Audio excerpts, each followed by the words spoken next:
pessoal, tudo bem? Professor Paulo Gereba de História. Na aula de hoje, nós iremos refletir sobre a chamada América pré-colombiana, mas uma América pré-colombiana civilizatória. Inclusive, nós já estivemos, em um outro momento, falando de um dos povos dessa América pré-colombiana civilizatória, que foram os astecas. Eu até sugiro que vocês possam dar uma olhada em nossa aula lá sobre os astecas, para que possa entender melhor esses povos que habitaram essa América pré-colombiana civilizatória. Nós iremos discutir hoje os incas. Os incas, que foram dos principais povos nativos, ameríndios, ou como os europeus chamavam de índios, que habitaram essa chamada América pré-colombiana civilizatória. E para que nós possamos ter um entendimento sobre esse caráter civilizatório, que vai estar presente na forma como os incas se organizaram, a organização política, a organização econômica, a organização social, a organização cultural desses povos, nós vamos trabalhar 3 pontos aqui fundamentais para que se tenha uma compreensão do porquê do caráter civilizatório dos incas nessa América pré-colombiana. No primeiro momento, nós vamos olhar para algumas imagens que diz respeito às construções, alguma das construções realizada pelos povos incas. Iremos depois discutir a forma como esses povos se organizaram em termos político e econômico, para ter uma compreensão melhor desse caráter civilizatório. E, por último, a organização da sociedade e a cultura desses povos. A partir dessa compreensão, nós vamos poder notabilizar, poder verificar o porquê que nós estamos diante de uma civilização dentro do contexto dessa América pré-colombiana. Ou seja, por que os incas vão formar uma civilização nessa América pré-colombiana. Ok? Vamos lá. Aqui nós temos 3 imagens bastante interessantes que falam sobre essas sociedades incas dentro da América pré-colombiana. A primeira imagem, ela vai nos mostrar principalmente a área onde essa civilização atuou. Acima de tudo, ela vai atuar aqui na América do Sul, principalmente na região do Peru, da Bolívia, tá? Mas observe que os incas que vão formar o império, esse império ele se estendeu também para a parte da América Central.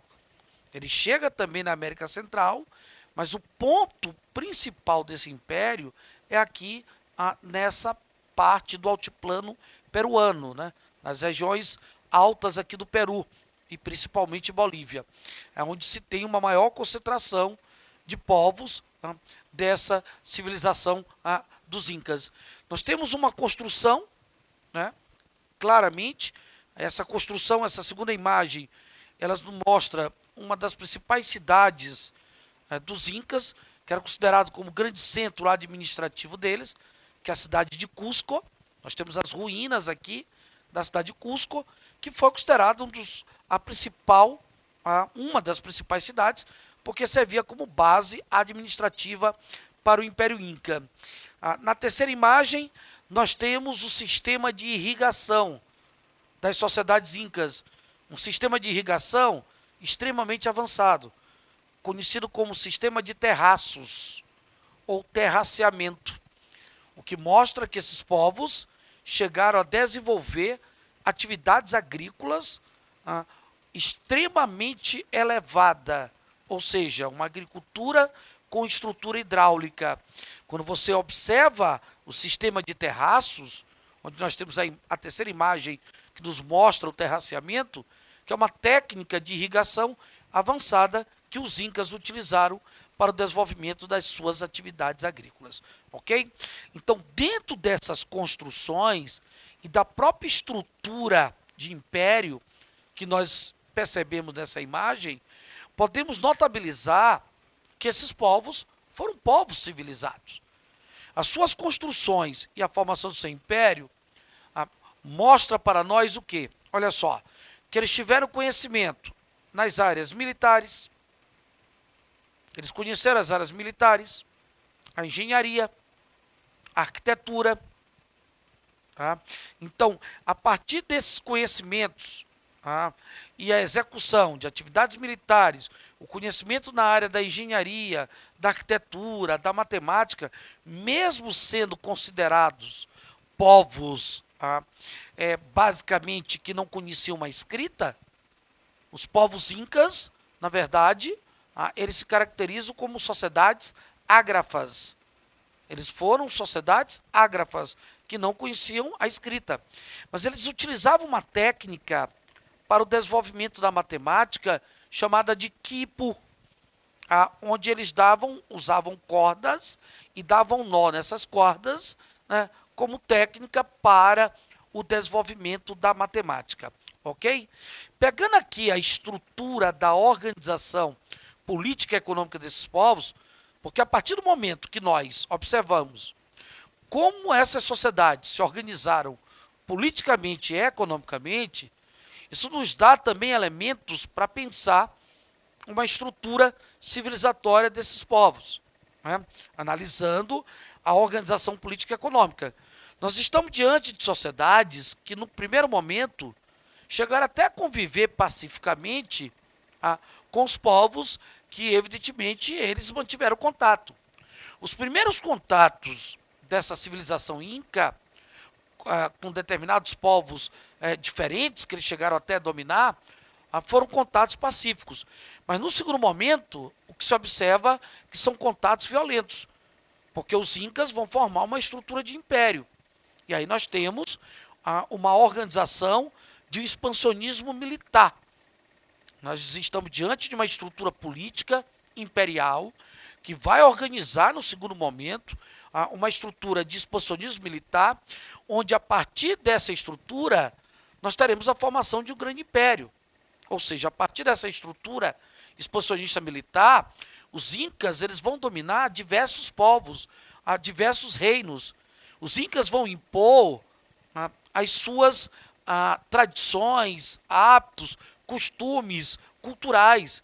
Eles vão impor para esses povos que eles estão dominando a sua língua, a religião, vão cobrar impostos, tributos desses povos e vão organizar uma estrutura de grande império. Nós estamos diante de um Estado, porque aqui é um império, onde nós teremos a presença de um Estado. Nós estamos diante de um Estado onde o Sol, basicamente essa sociedade, ela reconhecia no Sol o poder do seu governante. Um elemento vital, inclusive, para a natureza. Ou seja, o imperador Inca, ele é como se fosse a encarnação do Deus Sol. Ou seja, o filho do Deus Sol. O Sol era considerado o principal Deus desses povos. Esses povos eram politeístas, acreditavam em diversos deuses ligados aos fenômenos da natureza, e o principal Deus desses povos era o Sol. Então, o imperador Inca, ele era a encarnação do Deus Sol. O imperador Inca era considerado filho do Deus Sol, ou seja, ele era um Deus. Observe que nessa perspectiva, ele se assemelha a quem? Ele se assemelha, por exemplo, às lideranças políticas do Egito Antigo. Ele se assemelha ao chamado faraó, lá no Egito Antigo, que era também reconhecido como uma autoridade política divina. Ou seja, nós estamos diante de um Estado que ele tem natureza política teocrática. Tá? Afinal de contas, esse imperador ele tem uma origem divina. Um outro aspecto interessante dentro desse Império Inca é que ele é um império que se dividia em 4 partes. Um império que tem uma divisão em 4 partes, evidente que tem a cidade principal, a capital do império, o centro administrativo, que era a cidade de Cusco. Mas nós temos uma área que acaba sendo dividida, fragmentada em províncias, com governadores vivendo basicamente da capital. Esses governadores que administravam essas províncias, eles viviam na capital do império, juntamente com o imperador. Eles viviam em Cusco. Uma outra coisa importante, quando você fala, por exemplo, da organização econômica, é que nós estamos diante de sociedades que a principal força econômica delas é a agricultura. A base da economia desses povos vai ser a agricultura. Porém, uma agricultura com um sistema de irrigação avançado. Nós ainda há pouco apresentamos a imagem, podemos até voltar para ela, olha só, a terceira imagem, onde nós vamos observar ali o sistema de terraceamento, o sistema de terraço, que era o sistema de irrigação avançada utilizada por essas sociedades, por esses povos. Por isso que se fala que esses povos, que dentro dessa agricultura chegavam a produzir o milho era considerado a principal atividade econômica, produziu também batata, feijão, algodão, diversos tipos de pimentas. Esses povos acabam tendo uma estrutura de sociedades hidráulicas, pelo fato de desenvolverem uma agricultura com sistema de terraceamento, o sistema de terraço, ou seja, um sistema avançado, de tecnologia de irrigação avançada. Além disso, a economia incaica, ou a economia inca, na verdade, nós temos também, dentro dessa economia, apesar da base agrária, nós temos também a criação de alguns animais, inclusive a domesticação. A lhama, por exemplo. A lhama que se fala em camelo, porque ela parece com um camelo, alguns chegam a associar a um camelo, a lhama, dizendo que ela seria o camelo latino-americano. Então, eles vão criar alguns animais e vão desenvolver também atividades a pastoreiro. Chegam a desenvolver essas atividades, inclusive adaptando o desenvolvimento desse pastoreiro e até mesmo a criação de animal ao relevo acidentado da região andina. Eles irão desenvolver essas atividades ligadas à pecuária em áreas acidentadas, porém eles vão ter que fazer uma adaptação ao relevo acidentado dessa região dos Andes. E aí, a partir da criação desses animais, e até mesmo de atividades ligadas ao pastoreiro, nós teremos o que? A produção da lã. Eles vão produzir lã, vão produzir carne, leite, e até mesmo utilizar essas atividades pecuaristas como sistema de transporte. Então, nós temos também as atividades pecuaristas, apesar da base econômica ser a criação, evidentemente, ou melhor falando, ser as atividades agrícolas, a produção lá do milho, da batata, do feijão, etc. É importante observar a força comercial. Esses povos eram povos que tinham comércio muito ativo. Eles chegaram a se relacionar comercialmente com diversos povos. Inclusive usavam a semente de cacau como moeda no sistema de troca comercial que realizavam. Além disso, nós temos também aqui o que nós chamamos de ailu. O famoso ailu. O que seria esse ailu? O ailu, na verdade, seria uma unidade social e econômica, que era a base da produção agrícola desses povos. Ou seja, quando você fala do ailu, você está falando de camponeses. Você se refere a uma família de camponeses, família de aldeães. Aldeães ou camponeses que trabalhavam nas terras. Trabalhavam nas terras como forma de adquirir a sua subsistência ou pagando os tributos para o Estado. Então, quem sustentava a economia agrária desses povos incas eram as comunidades aldeãs, eram os camponeses, através do sistema de ailu. Então, aqui eu tenho servidão. Observe a presença da servidão coletiva dessas famílias camponesas.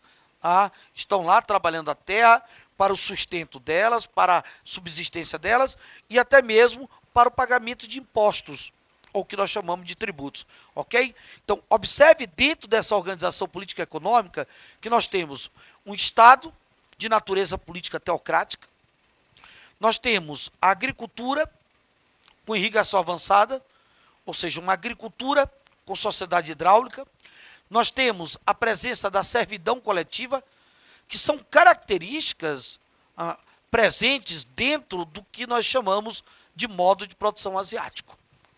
Se nós formos fazer uma análise marxista para a organização política e econômica desses povos, nós vamos observar que é semelhante ao modo de produção asiático que esteve presente lá nas sociedades da Antiguidade Oriental, lá no Egito, por exemplo, lá na Mesopotâmia.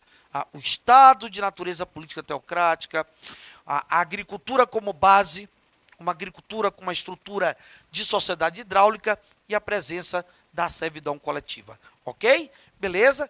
E nós temos aqui, olha só, no primeiro momento, uma imagem que nos mostra uma pirâmide social, para que a gente possa analisar as características dessa sociedade inca, que era uma sociedade rigidamente estratificada.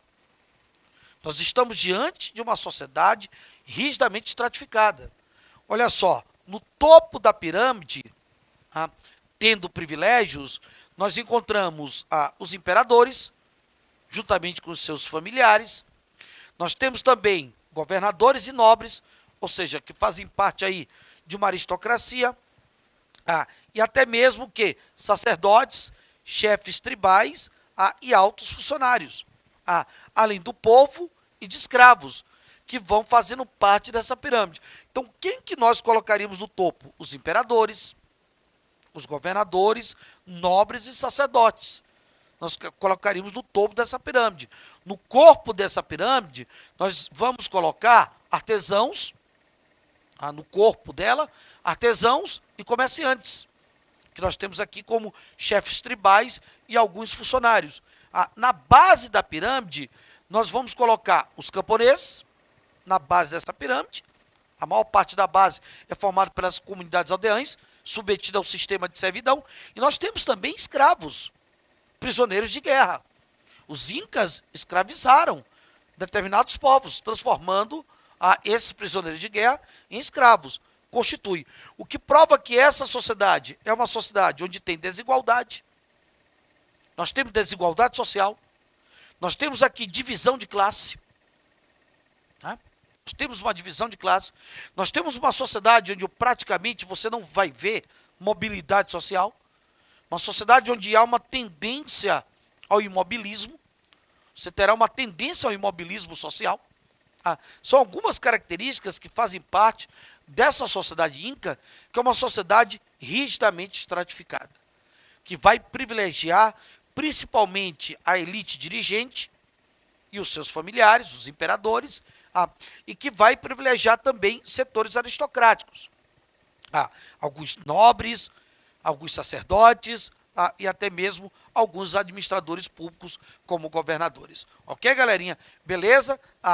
E a cultura, né? Quando se observa aqui a cultura desses povos, foram povos que utilizaram o sistema de mita dentro da sua organização cultural, da sua cultura agrícola.